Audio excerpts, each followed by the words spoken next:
नमस्कार, मैं हूँ मिली और आज हम गणेश पुराण का 7वां अध्याय सुनते हैं। 7वें अध्याय का नाम है भृगु मुनि के द्वारा राजा सोमकांत के पूर्व जन्म का वर्णन। ऋषियों ने कहा, हे सूत जी, तब राजा सोमकांत ने वहां जाकर क्या किया और सर्वज्ञ भृगु मुनि ने उन्हें क्या उपाय बताया।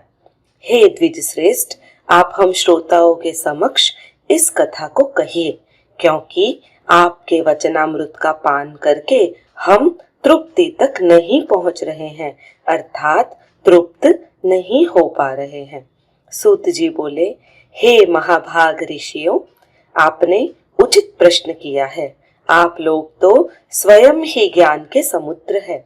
हे द्विजगण, जो श्रोता कथा का अंत तक श्रवण नहीं करता अथवा जो वक्ता कथा का अंत तक वाचन नहीं करता या केवल लिखे हुए का ही वाचन करता है अथवा पुस्तक की चोरी करता है और जो शिष्य गुरु से प्रश्न नहीं करता तथा जो गुरु शिष्य के प्रश्न का उत्तर नहीं देता, वे दोनों इस लोक में गूंगे और बहरे होते देखे गए हैं।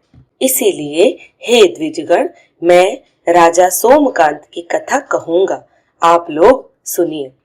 उस रात्रि के बीत जाने और दिवसाधिपति सूर्य के उदित होने के बाद स्नान, संध्या, जप, हवन आदि करके उन भृगु श्रेष्ठ ने पत्नी और मंत्रियों सहित स्नान और जप कर चुके राजा सोमकांत से उनके पूर्व जन्म की कथा कहना आरंभ किया।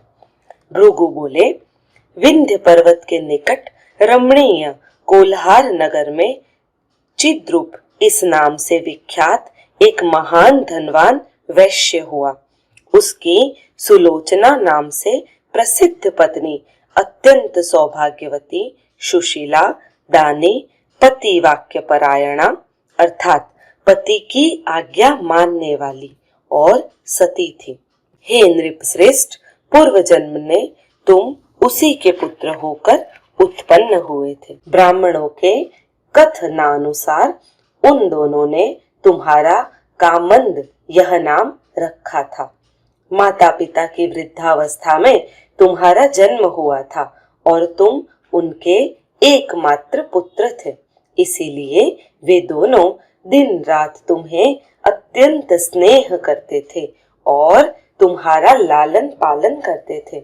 उन दोनों ने हिरणी जैसे नेत्रों वाली, सुकुमार अंगों वाली और कुटुंबिनी नाम से प्रसिद्ध कन्या के साथ तुम्हारा पर्याप्त धन खर्च कर कौतुक और मांगलिक उत्साह पूर्वक विवाह किया। तुम्हारी पत्नी ब्राह्मणों, देवताओं और अतिथियों का सत्कार करने में प्रेम रखने वाली और तुम में ही अनुरक्त चित्त वाली थी। समस्त स्त्रियों में रत्न स्वरूपा वह अत्यंत सुंदरी थी। 5 बाण धारण करने वाले कामदेव की पत्नी रति की भांति सुंदर उस 7 पुत्रों और 5 पुत्रियों वाली कुटुंबी ने अपने नाम को सार्थक किया। तदंतर बहुत समय बाद तुम्हारे पिता पंच तत्वों में विलीन हो गए और तुम्हारी साध्वी माता भी उन्हीं के साथ दग्ध होकर स्वर्ग को चली गई। तब तुमने अपनी मित्र मंडली के साथ मौज मस्ती में बहुत सा धन नष्ट कर दिया। उनके द्वारा कुछ धन उठा ले जाया गया, कुछ नष्ट कर दिया गया और कुछ खाने पीने में समाप्त हो गया। इस प्रकार संपूर्ण धन विनाश को प्राप्त हो गया।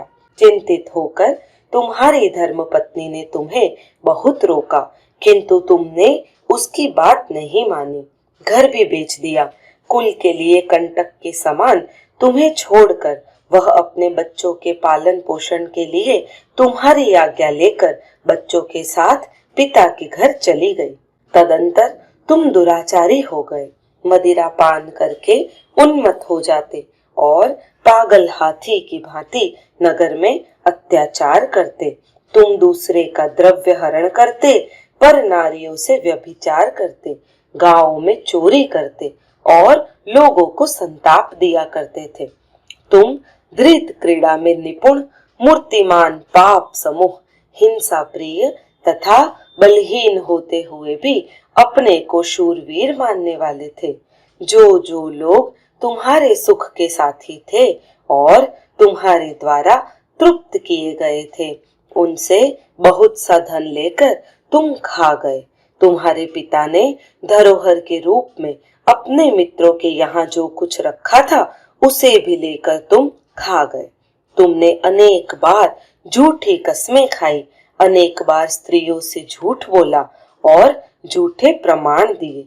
इसीलिए सभी लोग तुमसे वैसे ही भयभीत रहते थे जैसे घर में घुसे हुए अत्यंत विषैले सांप से भयभीत रहते हो। इसी प्रकार जब तुम लोगों के लिए पायस में पड़े हुए कंटीले गोखरों की भांति हो गए, तब इसी कारण से लोगों ने राजा की अनुमति लेकर तुम्हें नगर से निकलवा दिया।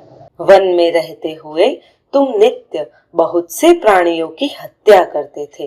तुम स्त्रियों, बालकों और वृद्धों की हत्या करते थे और किसी श्रेष्ठ पुरुष को देखकर वैसे ही पलायन कर जाते जैसे सिंह को देखकर भेड़िया या मृग भाग जाया करते हैं। तुमने मछलियों, बगुलों, सारस, मुर्गों, भेड़ियों, हिरणों, बंदरों, कोयल, गेंडों, खरगोशों और घड़ियालों को निष्प्रयोजन मारकर और उन्हें खाकर पाप पूर्ण आचरण से ही अपने शरीर का पोषण किया।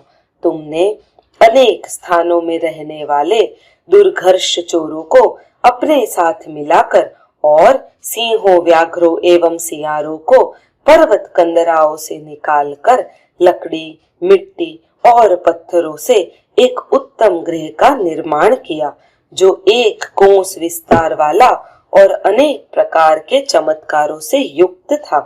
तुम्हारी पत्नी के पिता ने जनता और राजा के भय से उसे बालकों के साथ तुम्हें सौंप दिया और वह तुम्हारे घर आ गई।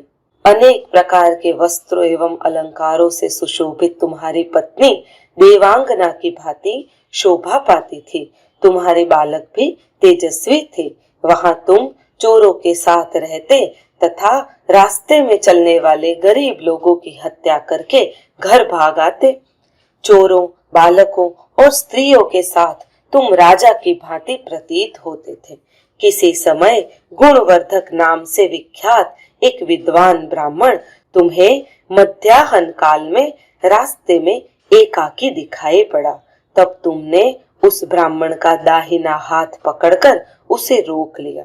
तुम्हारे द्वारा पकड़कर खींचे जाने से वह तुम्हारे मन की बात जान गया और थर थर कांपने लगा। तुम्हें अपना काल मानकर वह मूर्छित हो गया और जीवित रहने की इच्छा से अत्यंत करुणापूर्ण एवं तर्क संगत वाक्यों से तुम्हारा प्रबोधन करते हुए कहने लगा।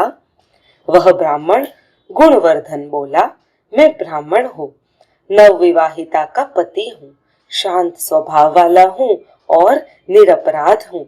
धनवान और सौभाग्यवान होकर भी तुम मुझे मारने की इच्छा क्यों करते हो? दुर्बुद्धिपूर्ण वासना का त्याग करके तुम अपनी बुद्धि को संदर्भ में लगाओ। मेरी पहली पत्नी परलोक को चली गई है, तब मैंने उससे श्रेष्ठ यह दूसरी पत्नी प्राप्त की है। यह सुंदर आचरण वाली, परम उदार, साध्वी एवं सभी गुणों की खान है। पितरों के ऋण से मुक्त होने, धर्म और संतान की वृद्धि के लिए तथा गृहस्थ धर्म के पालन की इच्छा से मैंने अत्यंत प्रयत्न पूर्वक उससे विवाह किया है। मेरे बिना उसका और उसके बिना मेरा जीवन व्यर्थ हो जाएगा। अतः तुम मेरे रक्षक पिता हो जाओ, मैं भी तुम्हारा पुत्र हो जाऊंगा, क्योंकि शास्त्र में जीवन दान देने वाले और भय से रक्षा करने वाले दोनों को पिता कहा गया है। डाकू भी ब्राह्मण या शरण में आए हुए की रक्षा करते हैं। अतः मुझ ब्राह्मण, विद्वान और शरणागत को तुम्हें मुक्त कर देना चाहिए, अन्यथा तुम हजारों कल्पों तक नरकों में पड़े रहोगे। तुम्हारे द्वारा लाए गए धन के स्त्री, पुत्र और सुजन भी उपभोक्ता हैं। ये ठग लोग तुम्हारे धन से सुखी तो हैं, पर तुम्हारे पाप में भागीदार नहीं होंगे। अतः यह अनुमान नहीं लगाया जा सकता कि तुम कितने जन्मों तक इस पाप का फल भोगते रहोगे। इस प्रकार गणेश पुराण के अंतर्गत उपासना खंड में सोमकांत के पूर्व जन्म का कथन नामक 7वां अध्याय पूर्ण हुआ। मित्रों, अगर आप गणेश पुराण सुनते हैं तो कृपया कमेंट में जय श्री गणेश अवश्य लिखिएगा। और अगर आप मेरे चैनल के रेगुलर लिसनर्स हैं तो इसे सब्सक्राइब कीजिए, हर एक वीडियो को लाइक करके मेरा हौसला बढ़ाइए। धन्यवाद। भगवान आपको सद्बुद्धि प्रदान करे और साथ में आप पर आपके पितरों के, आपके पूर्वजों के और घर के सभी देवताओं के आशीर्वाद की वर्षा होती रहे। धन्यवाद।